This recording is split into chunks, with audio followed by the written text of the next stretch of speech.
Bram Stoker, born Abraham Stoker on November 8, 1847, in Clontarf, Dublin, Ireland, was a seminal figure in Gothic literature. Educated at Trinity College, Dublin, Stoker initially pursued a career in civil service before transitioning to the theatre world as the manager of London's prestigious Lyceum Theatre. It was within this rich cultural environment that Stoker honed his storytelling skills, infusing his works with dramatic flair and theatrical tension. However, Stoker's enduring legacy rests primarily on his iconic novel Dracula, published in 1897. This chilling tale of the immortal vampire Count Dracula's pursuit of victims in Victorian England continues to captivate readers with its blend of horror, romance, and folklore.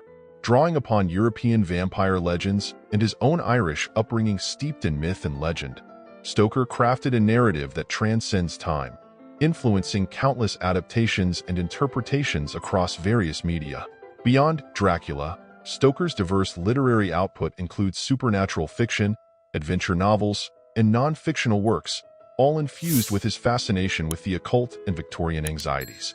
Despite initial critical reception, Stoker's contributions have secured him a lasting place in literary history, shaping the horror genre and inspiring generations of writers and artists worldwide. We presenting to you his most popular and occult classic, Dracula. Chapter 1. Jonathan Harker's Journal. 3rd May. Bistritz. Left Munich at 8:35 p.m. on May 1st, arriving at Vienna early next morning. Should have arrived at 6:46, but train was an hour late. Budapest seems a wonderful place, from the glimpse which I got of it from the train, and the little I could walk through the streets. I fear to go very far from the station, as we had arrived late and would start as near the correct time as possible. The impression I had was that we were leaving the west and entering the east, the most western of splendid bridges over the Danube, which is here of noble width and depth, took us among the traditions of Turkish rule. We left in pretty good time, and came after nightfall to Klausenberg. Here, I stopped for the night at the Hotel Royal. I had for dinner, or rather supper, a chicken done up some way with red pepper, which was very good but thirsty. "Ma'am, get recipe for Mina." I asked the waiter, and he said it was called paprika hindel, and that, as it was a national dish, I should be able to get it anywhere along the Carpathians. I found my smattering of German very useful here indeed. I don't know how I should be able to get on without it. Having had some time at my disposal when in London, I had visited the British Museum and made search among the books and maps in the library regarding Transylvania. It had struck me that some foreknowledge of the country could hardly fail to have some importance in dealing with a nobleman of that country. I find that the district he named is in the extreme east of the country, just on the borders of 3 states, Transylvania, Moldavia, and Bukovina, in the midst of the Carpathian Mountains, one of the wildest and least known portions of Europe. I was not able to light on any map or work giving the exact locality of the Castle Dracula, as there are no maps of this country as yet to compare with our own Ordnance Survey maps. But I found that Bistritz, the post town named by Count Dracula, is a fairly well-known place. I shall enter here some of my notes, as they may refresh my memory when I talk over my travels with Mina. In the population of Transylvania there are 4 distinct nationalities: Saxons in the south, and mixed with them the Wallachs, who are the descendants of the Dacians, Magyars in the west, and Zekilis in the east and north. I am going among the latter, who claim to be descended from Attila and the Huns. This may be so, for when the Magyars conquered the country in the 11th century, they found the Huns settled in it. I read that every known superstition in the world is gathered into the horseshoe of the Carpathians, as if it were the center of some sort of imaginative whirlpool. If so, my stay may be very interesting. "Ma'am, I must ask the Count all about them. I did not sleep well, though my bed was comfortable enough, for I had all sorts of queer dreams. There was a dog howling all night under my window, which may have had something to do with it. Or it may have been the paprika, for I had to drink up all the water in my carafe, and was still thirsty. Towards morning I slept and was wakened by the continuous knocking at my door, so I guess I must have been sleeping soundly then. I had for breakfast more paprika, and a sort of porridge of maize flour which they said was mamaliga, an eggplant stuffed with forcemeat, a very excellent dish, which they call implatata. Ma'am, get recipe for this also? I had to hurry breakfast, for the train started a little before 8, or rather it ought to have done so, for after rushing to the station at 7:30, I had to sit in the carriage for more than an hour before we began to move. It seems to me that the further east you go, the more unpunctual are the trains. What ought they to be in China? All day long we seemed to dawdle through a country which was full of beauty of every kind. Sometimes we saw little towns or castles on the top of steep hills such as we see in old missals. Sometimes we ran by rivers and streams which seemed from the wide stony margin on each side of them to be subject to great floods. It takes a lot of water, and running strong, to sweep the outside edge of a river clear. At every station there were groups of people, sometimes crowds, and in all sorts of attire. Some of them were just like the peasants at home, or those I saw coming through France and Germany, with short jackets and round hats and homemade trousers, but others were very picturesque. The women looked pretty, except when you got near them, but they were very clumsy about the waist. They had all full white sleeves of some kind or other, and most of them had big belts with a lot of strips of something fluttering from them like the dresses in a ballet. But of course there were petticoats under them. The strangest figures we saw were the Slovaks, who were more barbarian than the rest, with their big cowboy hats, great baggy dirty white trousers, white linen shirts, and enormous heavy leather belts, nearly a foot wide, all studded over with brass nails. They wore high boots, with their trousers tucked into them, and had long black hair and heavy black mustaches. They are very picturesque, but do not look prepossessing. On the stage they would be set down at once as some old oriental band of brigands. They are, however, I am told, very harmless and rather wanting in natural self-assertion. It was on the dark side of twilight when we got to Bistritz, which is a very interesting old place, being practically on the frontier, for the Borgo Pass leads from it into Bukovina. It has had a very stormy existence, and it certainly shows marks of it. 50 years ago, a series of great fires took place, which made terrible havoc on 5 separate occasions. At the very beginning of the 17th century, it underwent a siege of 3 weeks and lost 13,000 people, the casualties of war proper being assisted by famine and disease. Count Dracula had directed me to go to the Golden Krone Hotel, which I found, to my great delight, to be thoroughly old-fashioned, for of course I wanted to see all I could of the ways of the country. I was evidently expected, for when I got near the door I faced a cheery, looking elderly woman in the usual peasant dress, white undergarment with a long double apron, front and back, of colored stuff fitting almost too tight for modesty. When I came close she bowed and said, "The Herr Englishman?" "Yes," I said, "Jonathan Harker." She smiled and gave some message to an elderly man in white shirt sleeves who had followed her to the door. He went, but immediately returned with a letter. "My friend, welcome to the Carpathians. I am anxiously expecting you. Sleep well tonight. At 3 tomorrow the diligence will start for Bukovina. A place on it is kept for you. At the Borgo Pass my carriage will await you, and will bring you to me. I trust that your journey from London has been a happy one, and that you will enjoy your stay in my beautiful land. Your friend, Dracula." 4th May I found that my landlord had got a letter from the Count, directing him to secure the best place on the coach for me. But on making inquiries as to details he seemed somewhat reticent, and pretended that he could not understand my German. This could not be true, because up to then he had understood it perfectly. At least, he answered my questions exactly as if he did. He and his wife, the old lady who had received me, looked at each other in a frightened sort of way. He mumbled out that the money had been sent in a letter, and that was all he knew. When I asked him if he knew Count Dracula and could tell me anything of his castle, both he and his wife crossed themselves, and, saying that they knew nothing at all, simply refused to speak further. It was so near the time of starting that I had no time to ask anyone else, for it was all very mysterious and not by any means comforting. Just before I was leaving, the old lady came up to my room and said in a hysterical way, "Must you go? Oh, young Herr, must you go?" She was in such an excited state that she seemed to have lost her grip of what German she knew, and mixed it all up with some other language which I did not know at all. I was just able to follow her by asking many questions. When I told her that I must go at once and that I was engaged on important business, she asked again, "Do you know what day it is?" I answered that it was the 4th of May. She shook her head as she said again, "Oh, yes, I know that, but do you know what day it is?" On my saying that I did not understand, she went on, "It is the eve of St. George's Day. Do you not know that tonight, when the clock strikes midnight, all the evil things in the world will have full sway? Do you know where you are going and what you are going to?" She was in such evident distress that I tried to comfort her, but without effect. Finally, she went down on her knees and implored me not to go, at least to wait a day or two before starting.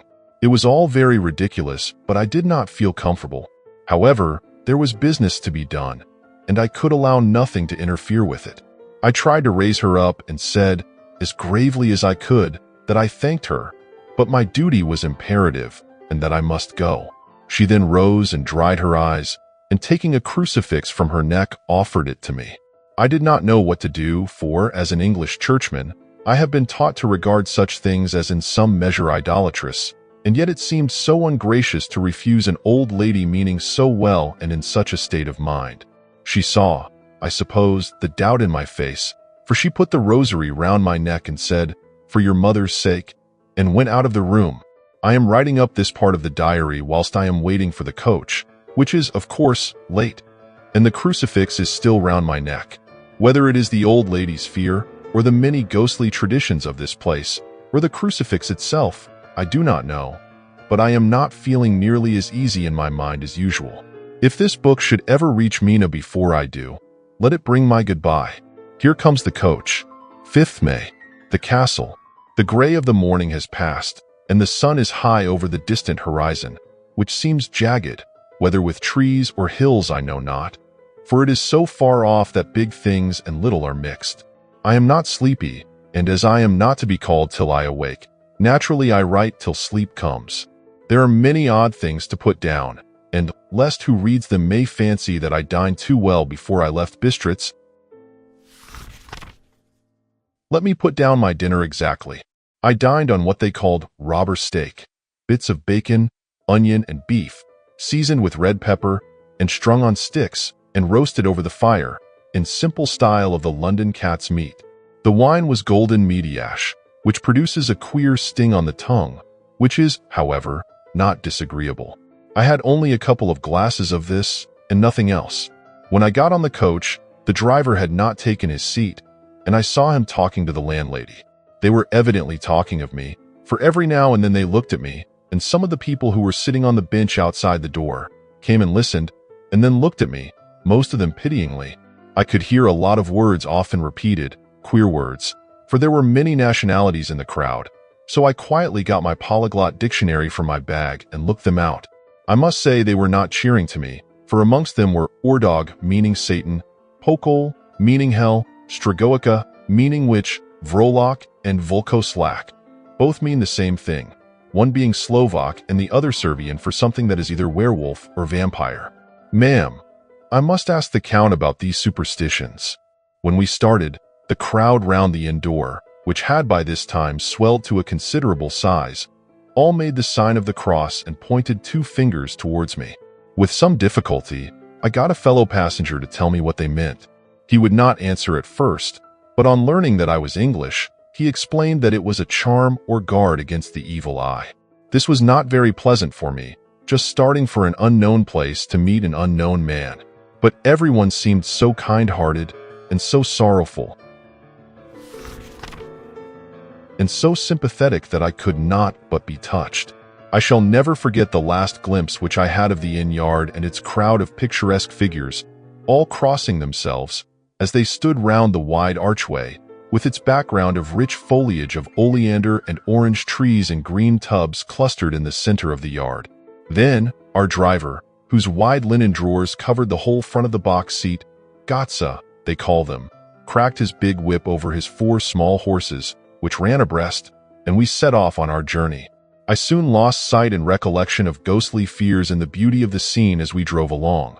Although had I known the language, or rather languages, which my fellow passengers were speaking, I might not have been able to throw them off so easily. Before us lay a green sloping land full of forests and woods, with here and there steep hills, crowned with clumps of trees or with farmhouses, the blank gable end to the road. There was everywhere a bewildering mass of fruit blossom, apple, plum, pear, cherry. As we drove by, I could see the green grass under the trees spangled with the fallen petals. In and out amongst these green hills of what they call here the middle land, ran the road, losing itself as it swept round the grassy curve or was shut out by the straggling ends of pine woods, which here and there ran down the hillsides like tongues of flame. The road was rugged, but still, we seemed to fly over it with a feverish haste. I could not understand then what the haste meant, but the driver was evidently bent on losing no time in reaching Borgå. I was told that this road is in summertime excellent, but that it had not yet been put in order after the winter snows. In this respect, it is different from the general run of roads in the Carpathians, for it is an old tradition that they are not to be kept in too good order. Of old the hospodars would not repair them, lest the Turks should think that they were preparing to bring in foreign troops, and so hasten the war which was always really at loading point. Beyond the green swelling hills of the middle land rose mighty slopes of forest up to the lofty steeps of the Carpathians themselves. Right and left of us they towered, with the afternoon sun falling full upon them and bringing out all the glorious colors of this beautiful range.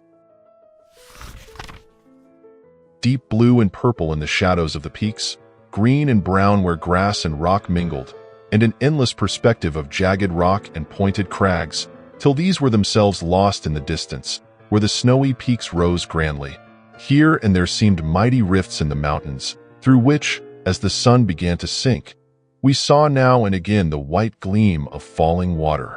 One of my companions touched my arm as we swept around the base of a hill and opened the lofty, snow-covered peak of a mountain, which seemed, as we wound on our serpentine way, to be right before us. Look, Istensek, God's seat. And he crossed himself reverently, as we wound on our endless way, and the sun sank lower and lower behind us. The shadows of the evening began to creep around us. This was emphasized by the fact that the snowy mountain tops still held the sunset, and seemed to glow out with a delicate cool pink. Here and there we passed Czechs and Slovaks, all in picturesque attire, but I noticed that goiter was painfully prevalent. By the roadside were many crosses, and as we swept by, my companions all crossed themselves. Here and there was a peasant man or woman kneeling before a shrine, who did not even turn round as we approached, but seemed in the self-surrender of devotion to have neither eyes nor ears for the outer world. There were many things new to me. For instance, hay ricks in the trees, and here and there very beautiful masses of weeping birch, their white stems shining like silver through the delicate green of the leaves. Now and again, we passed a lighter wagon, the ordinary peasant's cart, with its long, snake-like vertebra, calculated to suit the inequalities of the road. On this were sure to be seated quite a group of homecoming peasants, the Czechs with their white, and the Slovaks with their colored sheepskins, the latter carrying lance-fashion their long staves, with axe at end. As the evening fell, it began to get very cold, and the growing twilight seemed to merge into one dark mistiness the gloom of the trees, oak, beech, and pine. Though in the valleys which ran deep between the spurs of the hills, as we ascended through the pass, the dark firs stood out here and there against the background of late, lying snow. Sometimes, as the road was cut through the pine woods that seemed in the darkness to be closing down upon us, great masses of grayness which here and there bestrewed the trees, produced a peculiarly weird and solemn effect, which carried on the thoughts and grim fancies engendered earlier in the evening, when the falling sunset threw into strange relief the ghost-like clouds which amongst the Carpathians seemed to wind ceaselessly through the valleys. Sometimes the hills were so steep that, despite our driver's haste, the horses could only go slowly. I wished to get down and walk up them, as we do at home, but the driver would not hear of it. "No, no," he said, "you must not walk here. The dogs are too fierce." And then he added, with what he evidently meant for grim pleasantry, for he looked round to catch the approving smile of the rest, "And you may have enough of such matters before you go to sleep." The only stop he would make was a moment's pause to light his lamps. When it grew dark, there seemed to be some excitement amongst the passengers, and they kept speaking to him, one after the other, as though urging him to further speed. He lashed the horses unmercifully with his long whip, and with wild cries of encouragement urged them on to further exertions. Then through the darkness I could see a sort of patch of gray light ahead of us, as though there were a cleft in the hills. The excitement of the passengers grew greater. The crazy coach rocked on its great leather springs and swayed like a boat tossed on a stormy sea. I had to hold on. The road grew more level, and we appeared to fly along. Then the mountains seemed to come nearer to us on each side and to frown down upon us. We were entering on the Borgo Pass. One by one, several of the passengers offered me gifts, which they pressed upon me with an earnestness which would take no denial. These were certainly of an odd and varied kind, but each was given in simple good faith, with a kindly word and a blessing, and that same strange mixture of fear-meaning movements which I had seen outside the hotel at Bistritz, the sign of the cross and the guard against the evil eye. Then, as we flew along, the driver leaned forward, and on each side the passengers, craning over the edge of the coach. Then, as we flew along, the driver leaned forward, and on each side the passengers, craning over the edge of the coach, peered eagerly into the darkness. It was evident that something very exciting was either happening or expected, but though I asked each passenger, no one would give me the slightest explanation. This state of excitement kept on for some little time, and at last, we saw before us the pass opening out on the eastern side. There were dark, rolling clouds overhead, and in the air the heavy, oppressive sense of thunder. It seemed as though the mountain range had separated two atmospheres, and that now we had got into the thunderous one. I was now myself looking out for the conveyance which was to take me to the Count. Each moment I expected to see the glare of lamps through the blackness, but all was dark. The only light was the flickering rays of our own lamps, in which the steam from our hard-driven horses rose in a white cloud. We could see now the sandy road lying white before us, but there was on it no sign of a vehicle. The passengers drew back with a sigh of gladness, which seemed to mock my own disappointment. I was already thinking what I had best do, when the driver, looking at his watch, said to the others something which I could hardly hear. It was spoken so quietly and in so low a tone, I thought it was an hour less than the time. Then turning to me, he spoke in German worse than my own. "There is no carriage here. The Herr is not expected after all. He will now come on to Bukovina and return tomorrow or the next day, better the next day." Whilst he was speaking, the horses began to neigh and snort and plunge wildly, so that the driver had to hold them up. Then, amongst a chorus of screams from the peasants and a universal crossing of themselves, a caleche, with 4 horses, drove up behind us, overtook us, and drew up beside the coach. I could see from the flash of our lamps as the rays fell on them, that the horses were coal-black and splendid animals. They were driven by a tall man, with a long brown beard and a great black hat, which seemed to hide his face from us. I could only see the gleam of a pair of very bright eyes, which seemed red in the lamplight, as he turned to us. He said to the driver, "You are early tonight, my friend." The man stammered in reply. The English Herr was in a hurry. To which the stranger replied, "That is why, I suppose, you wished him to go on to Bukovina. You cannot deceive me, my friend. I know too much, and my horses are swift." As he spoke, he smiled, and the lamplight fell on a hard-looking mouth, with very red lips and sharp-looking teeth, as white as ivory. One of my companions whispered to another the line from Burger's Lenore, "Denn die Toten reiten schnell." For the dead travel fast. The strange driver evidently heard the words, for he looked up with a gleaming smile. The passenger turned his face away, at the same time putting out his 2 fingers and crossing himself. "Give me the Herr's luggage," said the driver, and with exceeding alacrity my bags were handed out and put in the caleche. Then I descended from the side of the coach, as the caleche was close alongside, the driver helping me with a hand which caught my arm in a grip of steel. His strength must have been prodigious. Without a word he shook his reins, the horses turned, and we swept into the darkness of the pass. As I looked back, I saw the steam from the horses of the coach by the light of the lamps, and projected against it the figures of my late companions crossing themselves. Then the driver cracked his whip and called to his horses, and off they swept on their way to Bukovina. As they sank into the darkness, I felt a strange chill and a lonely feeling come over me. But a cloak was thrown over my shoulders and a rug across my knees, and the driver said in excellent German, "The night is chill, mein Herr, and my master the Count bade me take all care of you. There is a flask of Slivovitz, the plum brandy of the country, underneath the seat, if you should require it." I did not take any, but it was a comfort to know it was there all the same. I felt a little strangely and not a little frightened. I think had there been any alternative I should have taken it, instead of prosecuting that unknown night journey. The carriage went at a hard pace straight along. Then we made a complete turn and went along another straight road. It seemed to me that we were simply going over and over the same ground again, and so I took note of some salient point and found that this was so. I would have liked to have asked the driver what this all meant, but I really feared to do so, for I thought that, placed as I was, any protest would have had no effect in case there had been an intention to delay. By and by, however, as I was curious to know how time was passing, I struck a match, and by its flame looked at my watch. It was within a few minutes of midnight. This gave me a sort of shock, for I suppose the general superstition about midnight was increased by my recent experiences.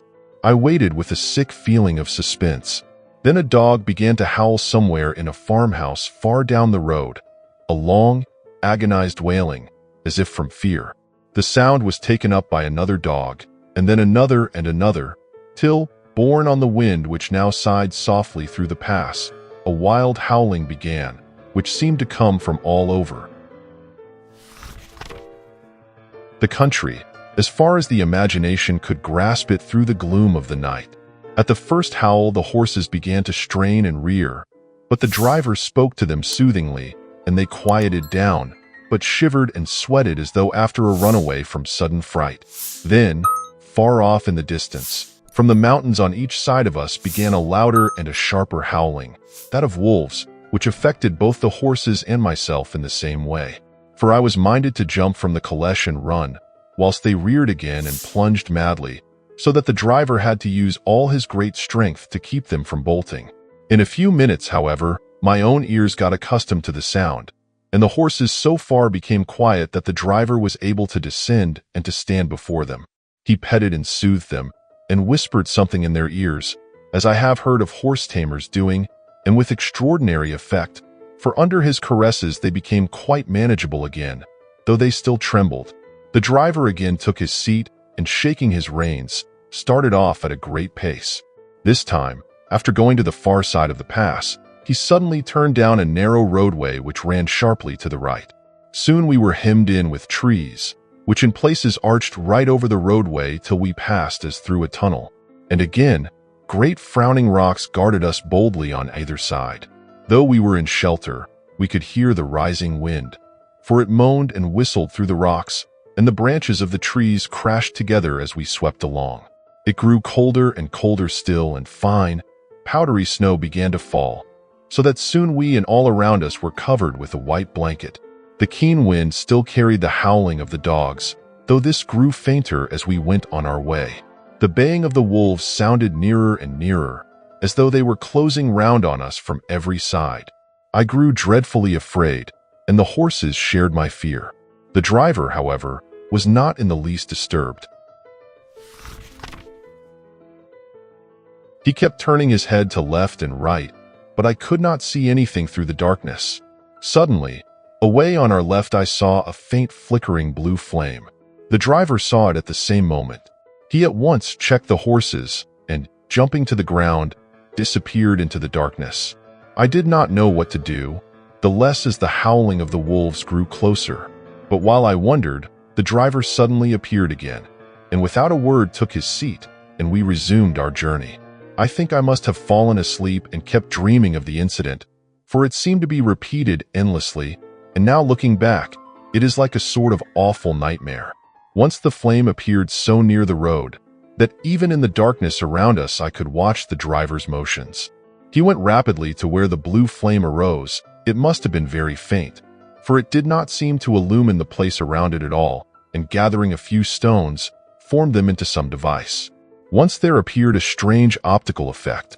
When he stood between me and the flame, he did not obstruct it, for I could see its ghostly flicker all the same. This startled me, but as the effect was only momentary, I took it that my eyes deceived me straining through the darkness. Then for a time there were no blue flames, and we sped onwards through the gloom, with the howling of the wolves around us, as though they were following in a moving circle.